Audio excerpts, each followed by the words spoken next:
Hello दोस्तों, good evening all of you and welcome all of you to my channel cricket 2023 at the rate of UBC। तो दोस्तों तीसरा episode शुरू करने जा रहे हैं 20वीं सदी का क्रिकेट। तो आइए इसमें थोड़ा नज़र डालें। क्रिकेट का खेल दुनिया भर के अन्य उपनिवेशों में निर्यात किया गया था। इंपीरियल क्रिकेट सम्मेलन की स्थापना 1909 में इंग्लैंड, ऑस्ट्रेलिया और दक्षिण अफ्रीका के संस्थापक सदस्यों के रूप में हुई थी। इसकी स्थापना मेरिलबोर्न क्रिकेट क्लब, अंतर्राष्ट्रीय क्रिकेट के लिए ऑस्ट्रेलियाई बोर्ड ऑफ कंट्रोल और दक्षिण अफ्रीकी क्रिकेट संघ के साथ ICC के मूल संघों के रूप में की गई थी। इसका उद्देश्य तीनों पक्षों के बीच अंतर्राष्ट्रीय क्रिकेट को विनियमित करना था। उस समय समान स्थिति के केवल 3 माने जाते थे। 1926 में न्यूजीलैंड और वेस्ट इंडीज दोनों सदस्यों के रूप में भर्ती किया गया, जिससे उन्हें अन्य पक्षों के खिलाफ टेस्ट क्रिकेट खेलने की अनुमति मिली। हालांकि इस समय वेस्ट इंडीज में क्रिकेट में मुख्य रूप से गोरे लोगों का वर्चस्व था।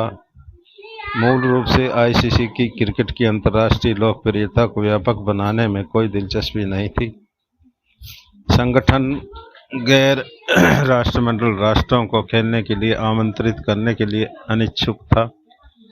न्यूजीलैंड को 3 दिवसीय टेस्ट मैच खेलने के लिए प्रतिबंधित किया गया था। न्यूजीलैंड और भारत दोनों ही द्वितीय विश्व युद्ध से पहले टेस्ट खेलने वाले देश बन गए थे और इसके तुरंत बाद 1952 में पाकिस्तान इसमें शामिल हो गया।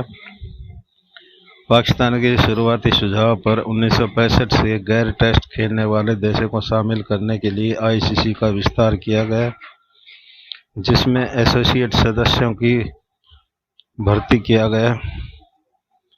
उसी समय संगठन ने अपना नाम बदलकर अंतर्राष्ट्रीय क्रिकेट सम्मेलन कर लिया। पहला समिति ओवरों का विश्व कप 1970 के दशक के दौरान खेला गया था और श्रीलंका 1982 में टेस्ट खेलने की स्थिति में उठने वाला पहला एसोसिएट सदस्य बना। क्योंकि ICC मुख्य रूप से एक पश्चिम संगठन था, संस्थापक देशों ने फैसला किया कि कौन सम्मेलन में शामिल होने या टेस्ट क्रिकेट में शामिल होने की अनुमति दी गई थी। एसोसिएट राष्ट्रों का एक सेट बनाने की कोई इच्छा या प्रयास नहीं था जो टेस्ट स्थिति में खेलेंगे। यही कारण है कि श्रीलंका जैसे देशों को 1980 के दशक तक भाग लेने की अनुमति नहीं थी। 1984 में संबद्ध सदस्य की स्थिति की शुरुआत के साथ अंतर्राष्ट्रीय खेल का विकास जारी रहा। क्रिकेट खेलने के कम इतिहास वाले पक्षों के लिए सदस्यता का एक सत्र तैयार किया गया। 1989 में ICC ने अपना नाम बदलकर अंतर्राष्ट्रीय क्रिकेट परिषद कर लिया। 1992 में जिम्बाब्वे और 2000 में बांग्लादेश, अफगानिस्तान और आयरलैंड दोनों को 2018 में टेस्ट पक्ष के रूप में शामिल किए जाने से पहले ICC के पूर्ण सदस्यों की संख्या 12 हो गई। दक्षिण अफ्रीका का निलंबन 1970 से 1991 अंतर्राष्ट्रीय क्रिकेट को प्रभावित करने वाला सबसे बड़ा संकट रंग भेद नस्लीय अलगाव की दक्षिण अफ्रीकी नीति द्वारा लाया गया था।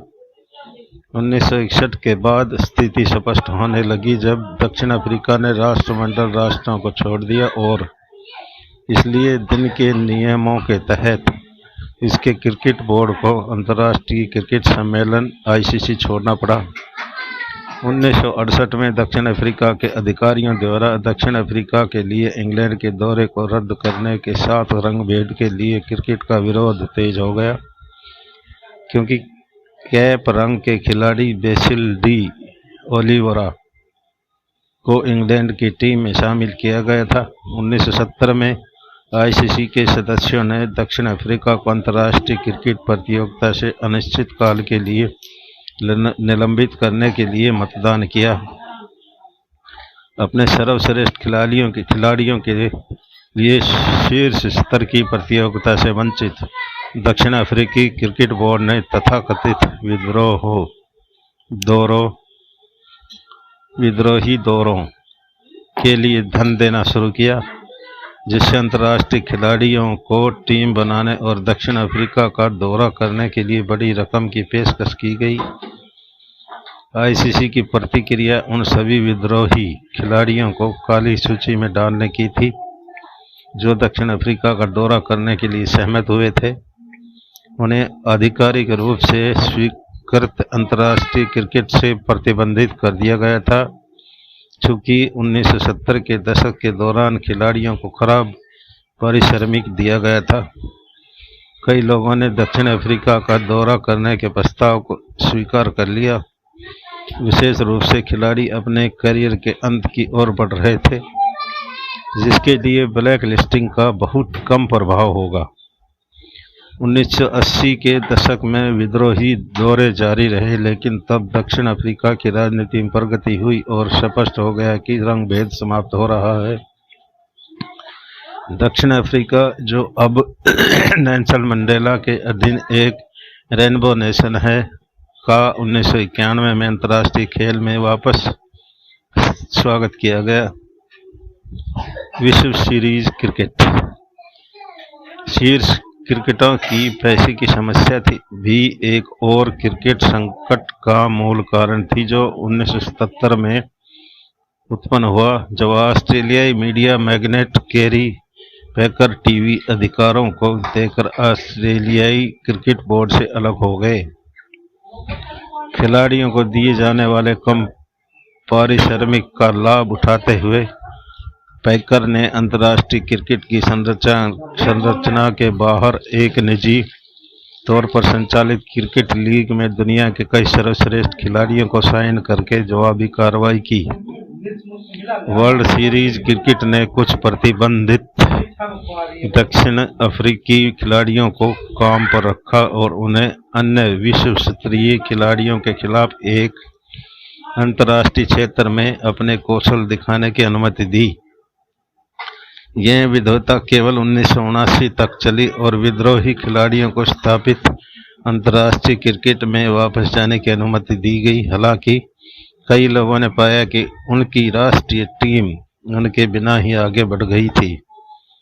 वर्ल्ड सीरीज क्रिकेट के दीर्घकालिक परिणामों में खिलाड़ियों के वेतन में काफ़ी अधिक वृद्धि और रंगीन किट और रात के खेल जैसे नवाचार शामिल हैं। सीमित ओवरों का क्रिकेट 1960 के दशक में इंग्लिश काउंटी टीमों ने क्रिकेट का एक संस्करण खेलना शुरू किया, जिसमें प्रत्येक पारी में केवल एक पारी और प्रति पारी अधिकतम ओवरों का खेल था। 1963 में केवल नॉकआउट प्रतियोगिता के रूप में शुरू होकर सीमित ओवरों के क्रिकेट की लोकप्रियता में वृद्धि हुई और 1969 में एक राष्ट्रीय लीग बनाई गई, जिसके परिणाम स्वरूप काउंटी चैंपियनशिप में मैचों की संख्या में कमी आई। सीमित ओवरों के मैचों की स्थिति आधिकारिक सूची ए वर्गीकरण द्वारा शासित होती है। हालांकि कई पारंपरिक क्रिकेट प्रशंसकों ने खेल के छोटे रूप पर आपत्ति जताई, लेकिन सीमित ओवरों के क्रिकेट को एक ही दिन में दर्शकों को परिणाम देने का फायदा मिला। इसने युवा या वयस्क लोगों के लिए क्रिकेट की अपील में सुधार किया और यह व्यावसायिक रूप से सफल साबित हुआ। पहला सीमित ओवरों का अंतर्राष्ट्रीय मैच 1971 मेलबर्न क्रिकेट ग्राउंड में एक टेस्ट मैच के शुरुआती दिनों में भारी बारिश के कारण छोड़े जाने के बाद टाइम फिलर के रूप में हुआ था। इसे केवल एक प्रयोग के तौर पर और खिलाड़ियों को कुछ व्यायाम देने के लिए आजमाया गया था, लेकिन यह बेहद लोकप्रिय साबित हुआ। तब से सीमित ओवरों के अंतर्राष्ट्रीय LOI या वनडे एक दिवसीय अंतर्राष्ट्रीय खेल का एक व्यापक रूप से लोकप्रिय रूप बन गया है, खासकर वयस्क लोगों के लिए जो एक पूरा मैच देखने में सक्षम होना चाहते हैं। अंतर्राष्ट्रीय क्रिकेट परिषद ने 1975 में इंग्लैंड में पहला क्रिकेट विश्व कप आयोजित करके इस विकास पर प्रतिक्रिया व्यक्त की, जिसमें सभी टेस्ट खेलने वाले देशों ने भाग लिया। विश्लेषणात्मक और ग्राफिक तकनीक। सीमित ओवरों के क्रिकेट ने क्रिकेट कवरेज के लिए टेलीविज़न रेटिंग में वृद्धि की। सीमित ओवरों के मैचों के कवरेज में शुरू की गई नवीन तकनीकों को जल्द ही टेस्ट कवरेज के लिए अपनाया गया। नवाचारों में गहन आंकड़ों में ग्राफिकल विश्लेषण की प्रस्तुति, स्तंभ में लघु कैमरों को रखना, जमीन के चारों ओर कई स्थानों से शॉट प्रदान करने के लिए कैमरों का बहु उपयोग, हाई स्पीड फोटोग्राफी और कंप्यूटर ग्राफिक्स तकनीक शामिल है, जो टेलीविज़न दर्शकों को पाठ्यक्रम का अध्ययन करने में सक्षम बनाती है। एक डिलीवरी और एम्पायर के फैसले को समझने में उनकी मदद करें। 1992 में दक्षिण अफ्रीका और भारत के बीच टेस्ट श्रृंखला में टेलीविज़न रिप्ले के साथ रनआउट की अपील का फैसला करने के लिए तीसरे एम्पायर का उपयोग शुरू किया गया था। बाद में खेल के अन्य पहलुओं जैसे स्टंपिंग, कैच और बाउंड्री पर निर्णय लेने के लिए तीसरे एम्पायर के कर्तव्यों का विस्तार किया गया। 2011 से तीसरे एम्पायर को आभासी वास्तविकता ट्रैकिंग तकनीकों जैसे हॉक-आई और हॉटस्पॉट, जिसमें एलबीडब्ल्यू भी शामिल था। हालांकि ऐसे उपाय अभी भी कुछ विवादित मुद्दों से मुक्त नहीं हो सके। गर्मा-गर्म विवाद के फैसले। तो ये था दोस्तों तीसरा एपिसोड। तो अगले एपिसोड में 21वीं शताब्दी का क्रिकेट के बारे में बताया जाएगा। तो आशा है कि दोस्तों आपको ये एपिसोड पसंद आया होगा।